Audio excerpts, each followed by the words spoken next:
तो चलिए हम शुरू करते हैं हमारा सेकंड लेक्चर बिजनेस इकोनॉमिक्स का, जो हम पढ़ रहे हैं यूजीसी नेट कॉमर्स के बच्चों के लिए।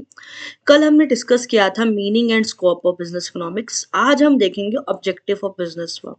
कल हमने वीडियो के एंड में कहा था कि हम आईसी के बारे में पढ़ेंगे, इंडिफरेंस कर्व के बारे में पढ़ेंगे। तो हम थोड़ा देख लेंगे उसके बारे में, लेकिन हम उसको अच्छे से पढ़ेंगे जब ये वाली बारी आएगी कंज्यूमर बिहेवियर पढ़ने की। इसके अंदर हम पढ़ेंगे इंडिफरेंस कर्व के एनालिसिस के बारे में। तो कल हमने आखिरी में पीपीसी के बारे में पढ़ा था, तो हम स्टार्ट करेंगे थोड़े से उसके क्वेश्चंस के साथ। बस 2 ही क्वेश्चन करेंगे और ये आपके यूजीसी नेट के ही क्वेश्चन है, तो इससे आपको थोड़ी हेल्प मिलेगी कि जो भी आपने पढ़ा है आपको समझ में आया है या नहीं आया है। तो ठीक है, चलो हम क्वेश्चन देखते हैं। इसमें लिखा है जो हमारा प्रोडक्शन पॉसिबिलिटी फ्रंटियर है, क्या प्रोडक्शन पॉसिबिलिटी फ्रंटियर, जो मैंने आपको कहा था ये हमारा दूसरा नाम है पीपीसी कर्व का, क्या ये स्टेट हो सकता है? हमने कल पढ़ा था जो पीपीसी कर्व है ना, पीपीसी कर्व क्या होता है? कॉनकेव होता है, हमने कल ये पढ़ा था, ठीक है। तो ये कह रहा है कि क्या ये स्ट्रेट लाइन भी हो सकती है? तो देखते हैं। हाँ, ये स्ट्रेट लाइन हो सकती है। पहले हम कॉनकेव में ही आते हैं। ये कॉनकेव क्यों होता है? क्योंकि जो इसकी अपॉर्चुनिटी कॉस्ट होती है ना, वो ज़्यादा इंक्रीज होती है, बढ़ रही होती है इसकी अपॉर्चुनिटी कॉस्ट। अब अपॉर्चुनिटी कॉस्ट क्या होती है, एग्जाम्पल से समझते हैं। जैसे फॉर एग्जांपल आपके पास ना 500 रुपीज़ है और आपके पास है कि यार मैं ना इसकी मूवी देखने जाता हूँ, फिर आप सोचते हो नहीं नहीं मैं ना इसकी एक शर्ट खरीद लेता हूँ। तो आपने यहाँ पे जो ये आपका ये ऑल्टरनेटिव था ना, जिसको आपने सेलेक्ट नहीं किया, यही आपकी क्या बन जाती है, अपॉर्चुनिटी कॉस्ट बन जाती है। जिसको आपने क्या किया, सेलेक्ट नहीं किया, क्या बन गई आपकी अपॉर्चुनिटी कॉस्ट।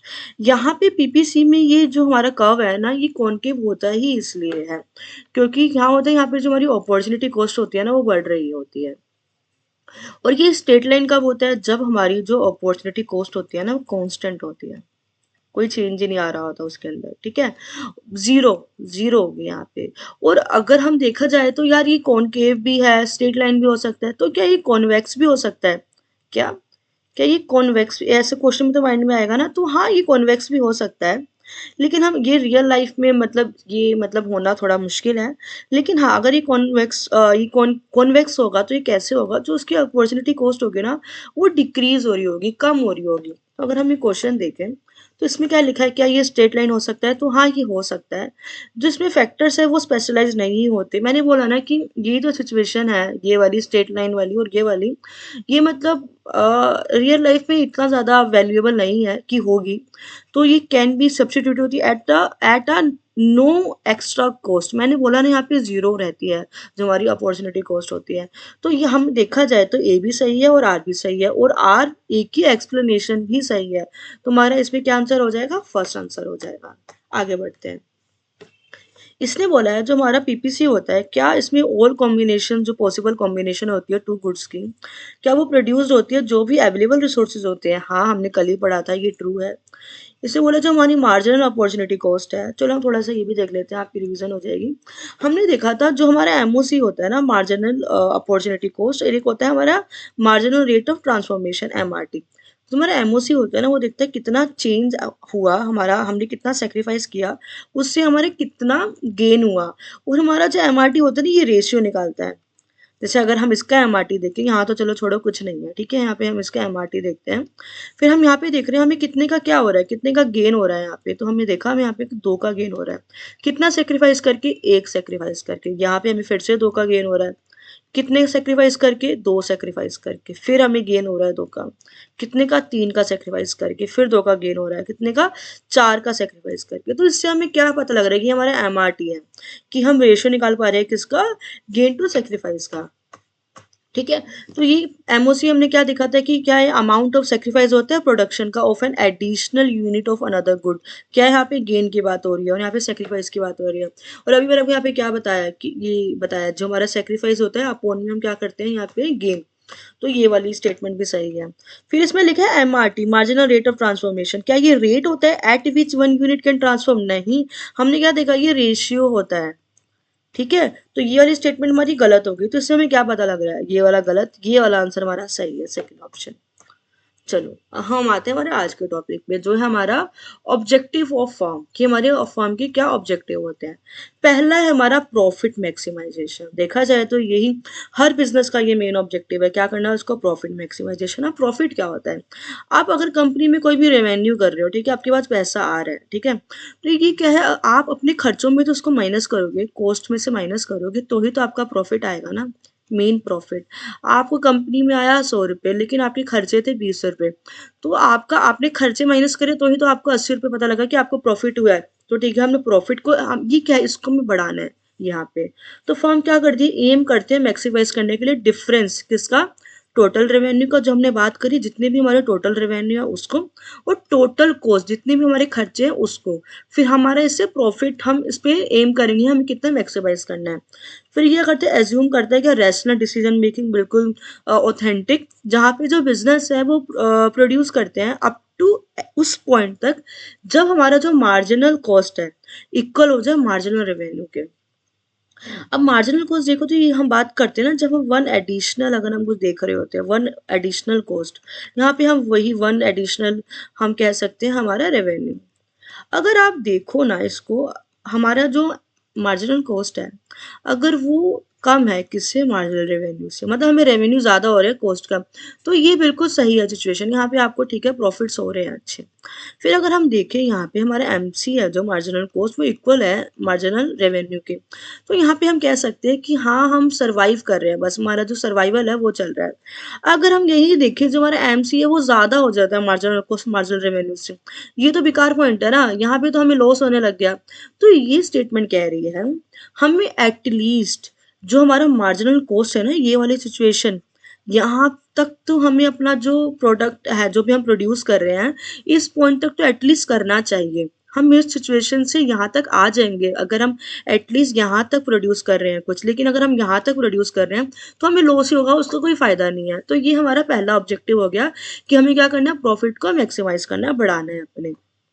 दूसरा दूसरा ऑब्जेक्टिव है, हमें क्या करना है, जो भी हमारे रेवेन्यू है बोल रहे तो सेल्स को मैक्सिमाइज करना है। यहाँ पे हमें क्या करना है, सेल्स को मैक्सिमाइज करना है। ये प्रपोज किसने की थी, हमारी विलियम ने। और ये थ्योरी बताती है जो फर्म को प्रायोरिटाइज करना चाहिए किसको, सेल्स को, रेवेन्यू ग्रोथ को, रेदर देन प्रॉफिट।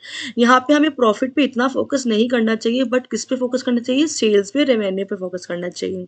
यहाँ पे क्या था, फोकस मेन हमारा प्रॉफिट पे था कि हमें प्रॉफिट मैक्सिमाइज करना है, और यहाँ पे है कि हमें हमारी क्या करनी है, सेल्स को मैक्सिमाइज करना है। यहाँ पे इसमें बात लिखी है जो फर्म है वो मैक्सिमाइज करती है अपने टोटल रेवेन्यू को rather than profit. Total revenue क्या है, जो हमारा प्राइस होता है हम उसको इनटू क्वांटिटी करेंगे, तो ही तो हमारा रेवेन्यू आएगा ना। ठीक, जो भी आपके प्रोडक्ट का प्राइस था 10 रुपये, और आपकी कितनी भी क्वांटिटी थी 5 मान लो, तो ये आपका रेवेन्यू आ गया ना। तो इसी की यहाँ पे बात हो रही है, जो फर्म है उसको मैक्सिमाइज करना चाहिए अपना total revenue rather than profits को। और ये बिल्कुल कॉमन कॉम्पिटिटिव काइंड हम कह सकते हैं स्ट्रेटेजी है, जो हर फर्म क्या करती है, हर फर्म क्या करती है, फोकस करती है अपने मार्केट शेयर को बढ़ाने के लिए। ये हो गया हमारा क्या, रेवेन्यू मैक्सिमाइज करना है यहाँ पे। आगे बढ़ते हैं, फिर है हमारा, हमें क्या करना है, सेटिस्फेक्शन को मैक्सिमाइज करना है। सेटिस्फेक्शन की बात हो रही है, किसके सेटिस्फेक्शन की बात हो रही है, जो भी हमारे कस्टमर्स होते हैं उसके। तो फर्म को क्या यहाँ पे फोकस करना चाहिए, कस्टमर सेटिस्फेक्शन पे। हमने जो पहले पढ़ा था वहाँ पे प्रॉफिट की बात हो रही थी कि प्रॉफिट को प्रायोरिटाइज करना है, सेकंड हमने पढ़ा था सेल्स को प्रायोरिटाइज करना है, यहाँ पे हमें कस्टमर्स को प्रायोरिटाइज करना है। ब्रांड लॉयल्टी को हमें क्या करना है यहाँ पे बनाए रखना है, इंस्टेंट ऑफ जस्ट प्रॉफिट। सिर्फ प्रॉफिट पे नहीं, हमें अपनी ब्रांड की लॉयल्टी भी बनानी है और कस्टमर्स को भी सेटिस्फाइड करना है। अगर कस्टमर सेटिस्फाई रहेगा तो जाहिर सी बात है हमें क्या होगा, लॉन्ग टर्म ग्रोथ मिलेगी, जो ब्रांड की रेपुटेशन है वो बनी रहेगी। और ये हम देखते हैं हम आजकल हमारी इंडस्ट्रीज हो गई है, वो क्या हो गई, कस्टमर सेंट्रिक। कस्टमर सेंट्रिक जो होते हैं, जो ज़्यादा फोकस करते हैं किस पे, जो भी हमारे कस्टमर्स की नीड्स हैं, जो भी उनकी नीड्स एंड वांट्स है ना, उस पे फोकस करते हैं वो, उसको कहते हैं हम कस्टमर सेंट्रिक फॉर्म्स। तो यहाँ पे हमने पढ़ लिया कि हम मैक्सिमाइज करना सेटिस्फेक्शन किसकी, कस्टमर्स की। आगे बढ़ते हैं, हमारा फोर्थ ऑब्जेक्टिव, यहाँ पे हम क्या करते हैं, सिक्योर करते हैं प्रॉफिट को, लेकिन हमें इसको जो रिस्क होता है ना यार, वो कम रखना है। लोग कहते हैं हम जितना रिस्क करेंगे ना, ये है जितना रिस्क लेंगे ना उतना हमें प्रॉफिट होगा, आप जितना रिस्क लोगे उतना प्रॉफिट होगा और उतना ही लॉस होने के चांसेस भी ज़्यादा होंगे। तो यहाँ पे क्या है कि आप सिक्योर प्रॉफिट करो, रिस्क को मिनिमाइज़ करो कि रिस्क कम हो। आप उतने ही यहाँ पे रिस्क लो कि आपको प्रॉफिट ना जितना प्रॉफिट हो रहा है ना उतना होता रहे। मतलब एक स्टेबिलिटी बनती रहे प्रॉफिट में। जो बिज़नेस है ना वो क्या करता है, एम करता है, क्या करता है बिज़नेस? एम करता है रिस्पॉन्सिबल प्रॉफिट लेवल को, व्हाइल वो एश्योर करता है कि लॉन्ग टर्म एक स्टेबिलिटी बनी रहे। मैंने बोला ना यहाँ पे स्टेबिलिटी होती है। Instant of taking high risk, वो हाई रिस्क ना ले फॉर प्रॉफिट को बढ़ाने के लिए, वो क्या करे, स्टेबल अर्निंग्स करे और सिक्योर करे अपने प्रॉफिट्स को। और ये कॉमन स्ट्रेटेजीज है कि जो कि करी जाती है अनसर्टेन डिमांड के लिए, जैसे एग्रीकल्चर सेक्टर हो गया, एयरलाइन सेक्टर्स हो गया, ये क्या करते हैं, यही स्ट्रेटेजी अपनाते हैं कि इनके क्या करेंगे, एक सिक्योर प्रॉफिट करेंगे कि हाँ ये लॉन्ग टर्म के लिए भी चलते रहे और अपना इनका सर्वाइवल भी अच्छा हो। तो ये हो गई हमारी सिक्योर प्रॉफिट। हम फिफ्थ की बात करते हैं। अब यहाँ पे हम बात कर रहे हैं ग्रोथ की। हमें क्या करना है, अपनी ग्रोथ को मैक्सिमाइज करना है। ये किसने दिया था, हमारे मैरिज का मॉडल है। तो ये रॉबिन ने प्रपोज किया था, रॉबिन मैरिज। ये स्टोरी बोलती है, ये थ्योरी बोलती है जो फर्म है ना वो मैक्सिमाइज करे क्या, balance growth of profit and sales. मतलब यहाँ पे अगर हमें प्रॉफिट्स और सेल्स को क्या करना है, काइंड ऑफ अ बैलेंस करना है, बैलेंस कर कर चलना है कि अगर हमें इस ईयर 20 का प्रॉफिट हुआ है तो सेकेंड ईयर भी एटलीस्ट 20 का प्रॉफिट हो। अगर 21 का हो रहा है तो अच्छी बात है। तो ये चीज़ हो जाती है। फर्म ये कैसे कर सकती है, वो री इन्वेस्ट करे, किसके अंदर, एक्सपेंशन में बढ़ाए, रिसर्च एंड डेवलपमेंट करे, R&D करे, और हो सकता है कि वो मर्जर करे और कंपनीज के साथ, ठीक है, अडॉप्ट करे स्ट्रेटेजीज को जो भी मार्केट में आई है। तो इससे क्या होगा, एक लॉन्ग टर्म सस्टेनेबिलिटी बनी रहेगी, वो मार्केट में लंबे टाइम के लिए बने रहेंगे। और हम कंपनी ले सकते हैं जैसे अमेजोन होगी, गूगल होगी, एप्पल हो गई, वो यही बैलेंस करते हैं। वो किसको बैलेंस करते हैं, अपने सेल्स को और अपने प्रॉफिट्स को। ठीक है, ये हो गई हमारी ग्रोथ मैक्सिमाइजेशन जो कि बहुत ज़्यादा इंपॉर्टेंट भी होती है। अगर हमें क्या करना है, अपने बिजनेस को और ज़्यादा एक्सपेंड करना है, बढ़ाना है, उसका मार्केट शेयर बढ़ाना है। ठीक है, फिर हम बात करते हैं सिक्स, जो है हमारी क्या, बिहेवियर थ्योरी। अब ये दी थी हमारी किसने, कार्ट एंड मार्च, ये मॉडल है, ठीक है, ये रिचर्ड ने दिया था, जेम्स ने दिया था। ये थ्योरी बोलती है जो फर्म है ना, काइंड ऑफ हम कह सकते हैं ग्रुप है, काइंड ऑफ एक पार्टी है जहाँ पे बहुत सारे लोग हैं, क्या, डिफरेंट स्टेक होल्डर, जिसके अंदर ओनर्स भी आ जाते हैं, मैनेजर्स भी आ जाते हैं, एम्प्लॉयज भी आ जाते हैं, कस्टमर्स भी आ जाते हैं, सप्लायर्स भी आ जाते हैं। काइंड ऑफ क्या है, एक फॉर्म, एक ग्रुप है इन सब का, जो भी हमने पढ़ा ना ये सब, इन सब का क्या है, ग्रुप है। और हर एक ग्रुप की ना यार एक अलग अलग ऑब्जेक्टिव है। अब जैसे कंपनी का ओनर है ना, उसका ऑब्जेक्टिव है कि प्रॉफिट करना है, एम्प्लॉयज का ऑब्जेक्टिव है उनको जॉब की सिक्योरिटी चाहिए, मैनेजर्स का ऑब्जेक्टिव है उनको सैलरी चाहिए, कस्टमर्स का क्या है कि भाई उनको सेटिस्फेक्शन चाहिए। होता है ना, सबका एक अपना अपना ऑब्जेक्टिव होता है। तो फर्म को ना ऑपरेट करना चाहिए कि वो कॉम्प्रोमाइज करे, नेगोशिएट करे। मतलब अगर एम्प्लॉय कह रहा है कि उसको जॉब सिक्योरिटी की यहाँ पे ज़्यादा नीड है, तो फर्म को उसकी बात समझनी चाहिए। अब एम्प्लॉय के ऊपर थोप ना दे, भाई तेरे को तो क्या करना है, कंपनी का प्रॉफिट देखना है बैठ के, ऐसे ना करे। यहाँ पे एक फर्म को क्या करना चाहिए, कॉम्प्रोमाइज करना चाहिए, हर किसी नेगोशिएट करना चाहिए, हर किसी की नीड्स एंड वांट्स के रिलेटेड। हर किसी का ऑब्जेक्टिव अलग अलग होता है। जो डिसीजन मेकिंग होती है वो इन्फ्लुएंस्ड भी होती है किससे, जो भी हमारी पास्ट परफॉर्मेंस रही है और फ्यूचर एक्सपेक्टेशन से। ठीक है, ये हमने पढ़ लिया बिहेवियर मॉडल के अंदर। हम आगे देखते हैं। ये हमारी जितनी भी प्रॉफिट है ना उसकी थ्योरीज है, ये पेपर में पूछ ले जाती है, बहुत ज़्यादा इंपॉर्टेंट है। जैसे हमारी ये मार्जिनल प्रोडक्टिविटी थ्योरी है, ये हमारी मार्शल ने दी थी। रिस्क बियरिंग थ्योरी है, ये हमारी हॉले ने दी थी। अनसर्टेनिटी बियरिंग थ्योरी है, ये काइंड ने दी थी। और ये इनोवेशन थ्योरी है, ये हमारी जोसेफ ने दी थी। डायनेमिक थ्योरी क्लार्क ने दी थी। तो ये सब हमारी डिफरेंट डिफरेंट थ्योरीज है जो कि आपके सीरियसली सच में एक ना एक क्वेश्चन बनता ही है। एक क्वेश्चन तो आपको दिख ही जाएगा इनके ऊपर, डायरेक्टली पूछ लेंगे पेपर क्वेश्चन में कि ये थ्योरी किसने दी थी, नाम, या फिर मैच द फॉलोइंग भी हम देख लेते हैं। देखो मैं आपको दिखाती हूँ। आप ये क्वेश्चन देखिए, ये आपकी यूजीसी नेट का ही है, अभी आया था 2021 में। आते रहते हैं, यही इसको क्या कर देंगे, बस चेंज कर देंगे, ये ऊपर आ जाएगा, ये ऑप्शन ऊपर आ जाएगा, ये नीचे आ जाएगा, ये वाला ऊपर आ जाएगा। अब ये देखते हैं। अब इसने ना बोला है कि ये जो लॉन्ग रन सर्वाइवल है ना, लॉन्ग रन सर्वाइवल, ये किसने दी थी। अगर हम देखें तो अभी जैसे अगर आप इसको, आपको याद करना पड़ेगा किसने दी थी, ये दी थी हमारे, इन्होंने, कितने, रोड्स चाइल्ड ने। तो देखेंगे एक का ऑप्शन है थर्ड, तो लो हमारा यही आंसर आ गया, ये वाला आंसर होगा ना, ये होगा ना ये होगा ना ये होगा। आगे देख लेते हैं, सेल्स रेवेन्यू मैक्सिमाइजेशन किसने दिया था? सेल्स और रेवेन्यू ये तो हमने पीछे पढ़ा है, किसने दिया था ये? हमारा व्योमल ने दिया था। फिर दूसरा ये फर्म ग्रोथ रेट मैक्सिमाइजेशन किसने दिया था? किसने दिया था ये? मैरिस ने दिया था। फिर ये मैनेजियर यूटिलिटी फंक्शन हमारा विलियम ने दिया था। आप इसको ना अलग अलग तरीके से याद कर सकते हो, जैसे आप कोई भी स्टोरी बना के याद कर सकते हो। मैंने जैसे याद किया था, मैंने ये सोच लिया था, बस मैंने नामों से याद कर लिया था। एक होता है ना कि मैंने सोच लिया कि किसी के साथ मेरा लॉन्ग टर्म सर्वाइवल रहा है और उसका नाम ना आर से शुरू होता है, ठीक है, और उसका सरनेम ऐसे है। हम स्टोरी बना लेते हैं। तो भाई अगर मैंने जब भी देखा ना यहाँ पे लॉन्ग टर्म में आर एस सर्वाइवल की बात हो रही है, तो मतलब इसका यही ऑप्शन होगा। अब देखो सेल्स रेवेन्यू मैक्सिमाइजेशन की बात हो रही है, तो यहाँ पे क्या है, बॉल का नाम आप याद कर लो। ये कुछ कुछ चीजें तो आपको याद ही करनी पड़ेगी। जैसे मैंने तो ये वाला तो ऐसे याद किया था कि फर्म ग्रोथ कर रही है रेट, मतलब ये ना थोड़ा ग्रोथ की बात हो रही है, कुछ अमीरों वाली बात हो रही है, तो भाई इनका तो नाम ही अमीर ही लग रही है मेरे को। तो मैंने तो ऐसे याद किया था, आप कोई भी स्टोरी बना के याद कर सकते हैं।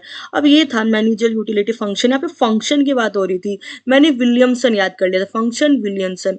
तो ऐसे ही ना आप मतलब बना सकते हैं, ऐसे आपको हर चीज़ तो एकदम से याद नहीं हो जाएगी, तो ऐसे आप ट्रिक्स यूज़ कर सकते हैं, अपने माइंड में स्टोरीज बना सकते हैं।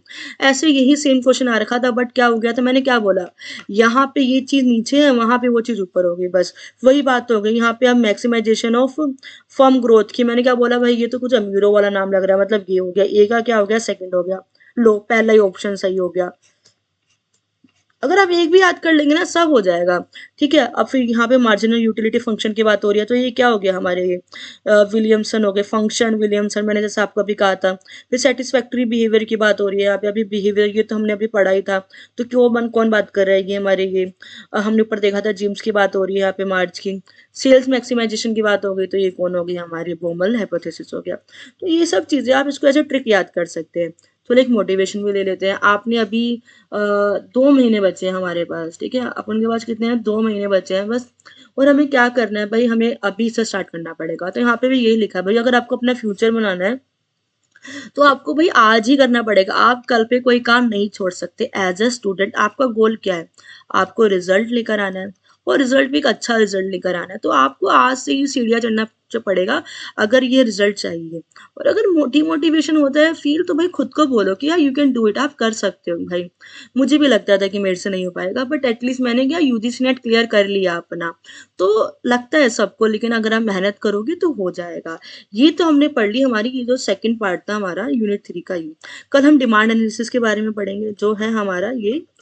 हम सिलेबस पे आ जाते हैं फिर से, एक एक करके चलेंगे, आराम से चलेंगे, सब हो जाएगा। और एमसीक्यूज देखते हुए चलेंगे, आराम से हो जाएगा। आप ये सब पढ़ लो, मैं आपको नोट शेयर कर दूंगी, सब हो जाएगा। हमने अभी मीनिंग देख लिया क्या होता है, ठीक है, और आज हमने पढ़ लिया ऑब्जेक्टिव क्या होते हैं किसके, बिजनेस फॉर्म के। और इसके अंदर हमने इसके एमसीक्यू भी देख लिया, और ये भी एमसीक्यू पीवाईक्यू से, जो कि आपके प्रीवियस ईयर में पूछ चुके हैं। कल हम पढ़ेंगे डिमांड एनालिसिस के बारे में, जिसमें हम लॉ ऑफ डिमांड के बारे में पढ़ेंगे, ये पूरा इलास्टिसिटी पूरा ये कवर कर लेंगे। आई होप आपको आज के लेक्चर में सब कुछ समझ आ गया होगा। लेकिन अगर आपको कोई भी डाउट है, कोई भी दिक्कत है, तो आप मुझे नीचे कमेंट में बता सकते हैं। आप मुझे अपना समझ के कोई भी क्वेश्चन पुट कर सकते हैं। बाकी हमारा टेलीग्राम चैनल है, अगर आपको डाउट है तो आप वहाँ पे भी क्वेश्चन पूछ सकते हैं। So thank you so much guys for watching. मिलती हूँ मैं आपको नेक्स्ट वीडियो में।